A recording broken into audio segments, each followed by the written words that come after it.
China के अंदर रहते हुए लीगली पार्ट टाइम जॉब कर सकते हैं इस तरीके से, जो तरीका मैंने आपको बताया है।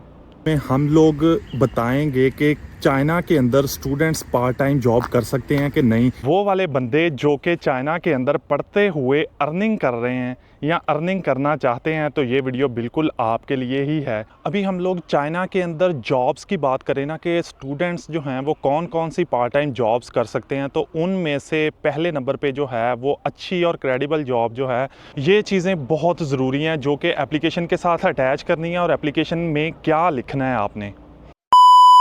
Hello guys, welcome back to the channel. तो आज के व्लॉग में हम लोग बताएंगे कि चाइना के अंदर स्टूडेंट्स पार्ट टाइम जॉब कर सकते हैं कि नहीं। ये बहुत ही इंपॉर्टेंट क्वेश्चन है और बहुत सारे लोगों ने मुझे डीएम करके, कमेंट्स करके, मैसेजेस करके ये सवाल पूछा हुआ है। तो आज इस सवाल का जवाब देते हैं इस व्लॉग के अंदर। तो साथ साथ हम लोग आप लोगों को यूनिवर्सिटी का विज़िट भी करवाते हैं और साथ साथ ये वाला सवाल भी डिस्कस करते हैं कि क्या चाइना के अंदर international students part time job कर सकते हैं कि नहीं। जो स्टूडेंट्स हैं ना, उनकी इंटेंशंस दो किस्म की हो सकती हैं जो कि चाइना के अंदर स्टडी करने के लिए आते हैं। फॉर एग्ज़ाम्पल, एक इस किस्म के स्टूडेंट्स हैं जो यहाँ पे रियली पढ़ने के लिए आते हैं, और दूसरे इस किस्म के स्टूडेंट्स हैं जो कि पैसा कमाने के लिए आते हैं। ठीक है, ये दो टाइप्स हो गई स्टूडेंट्स की। तो अगर आप लोग उस कैटेगरी में से हैं जो कि चाइना के अंदर सिर्फ़ और सिर्फ पढ़ने के लिए आए हैं, तो वेल एंड गुड है। फिर तो आप लोगों को ये सवाल पूछने की ज़रूरत ही नहीं है कि क्या इंटरनेशनल स्टूडेंट्स चाइना के अंदर पार्ट टाइम जॉब कर सकते हैं या नहीं। तो अगर आप हैं वो वाले बंदे जो कि चाइना के अंदर पढ़ते हुए अर्निंग कर रहे हैं या अर्निंग करना चाहते हैं, तो ये वीडियो बिल्कुल आपके लिए ही है। तो आप लोगों को ये भी बताता चलूं कि अगर आप लोग दूसरी कैटेगरी से हैं, यानी कि जो लोग चाइना के अंदर स्टडी करने के लिए आए हैं स्टूडेंट वीज़ा के ऊपर, और वो साथ साथ अर्निंग भी करना चाहते हैं, तो चाइना उनके लिए एक अच्छा ऑप्शन नहीं है।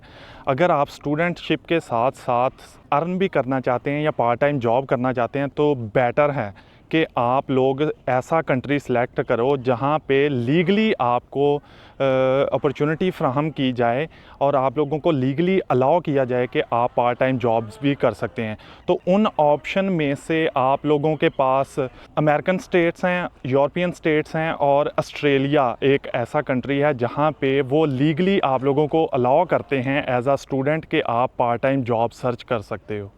फिर चाइना के अंदर भी जो स्टूडेंट्स हैं ना, वो दो टाइप्स के हैं। एक टाइप तो ये है कि जो कि स्कॉलरशिप विन करते हैं और फिर स्कॉलरशिप के ऊपर ही चाइना स्टडी करने के लिए आते हैं, और दूसरी टाइप जो है वो सेल्फ़ सपोर्टिंग स्टूडेंट्स की है, जिनकी मोस्टली जो एमबीबीएस के स्टूडेंट्स हैं ना, वो चाइना के अंदर सेल्फ़ सपोर्टिव प्रोग्राम के ऊपर आते हैं।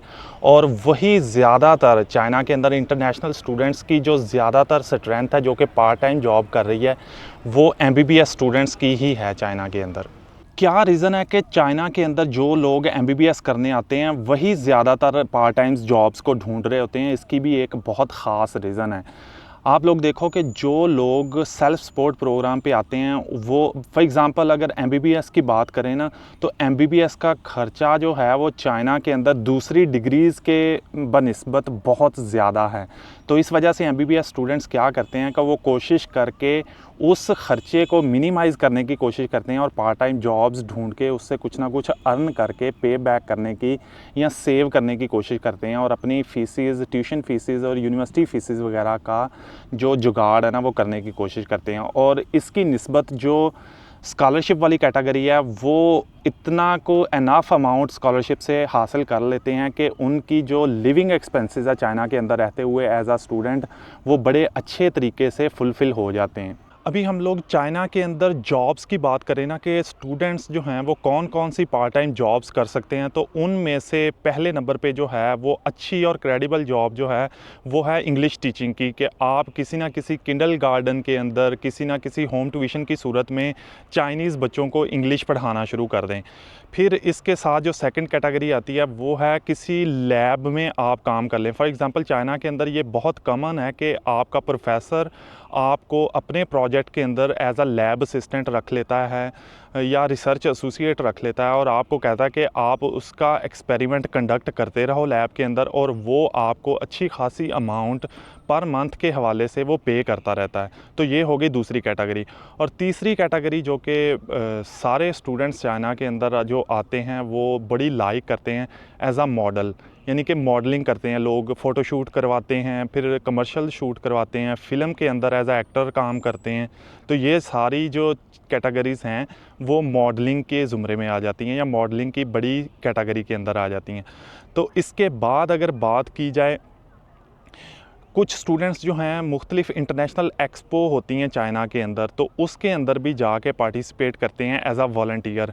तो अगर आप किसी भी चाइना के अंदर किसी भी सिटी के अंदर कोई इंटरनेशनल एक्सपो हो रही है ना, तो आप उस एक्सपो के अंदर एज आ वॉलंटियर चले जाएं, लोगों को गाइड करें, विज़िटर को गाइड करें, तो वो आपको 2 से 250 युआन जो है वो पर डे के हवाले से पे करना स्टार्ट कर देते हैं।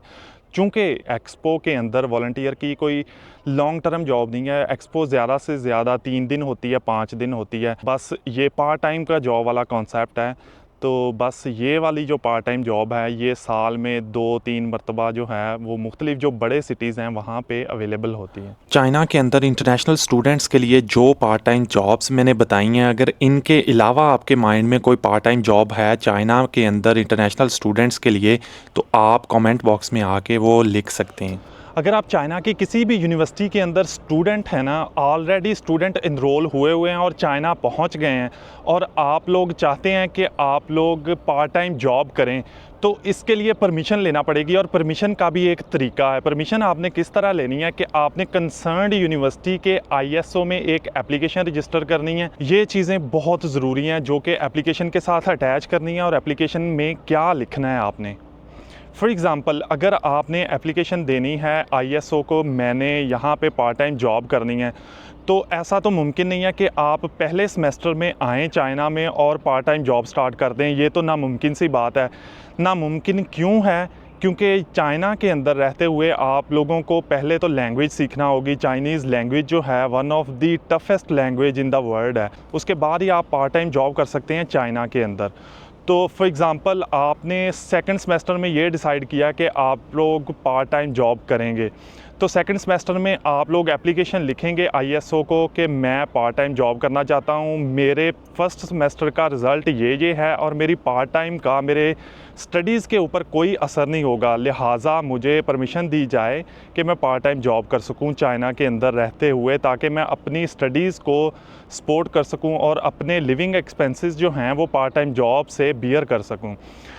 तो इसके साथ साथ आप लोग अपने डॉक्यूमेंट्स जो हैं, एडमिशन डॉक्यूमेंट्स या एडमिशन लेटर अटैच कर दें उसके साथ, और इसके साथ साथ आप फर्स्ट सेमेस्टर का रिज़ल्ट कार्ड जिसमें आप शो करेंगे आपके ग्रेड्स जो हैं वो अच्छे हैं, और उसको एप्लीकेशन में ये भी इंश्योर करवाएं कि आपके ग्रेड्स जो हैं वो पार्ट टाइम जॉब के साथ इफ़ेक्ट नहीं होंगे।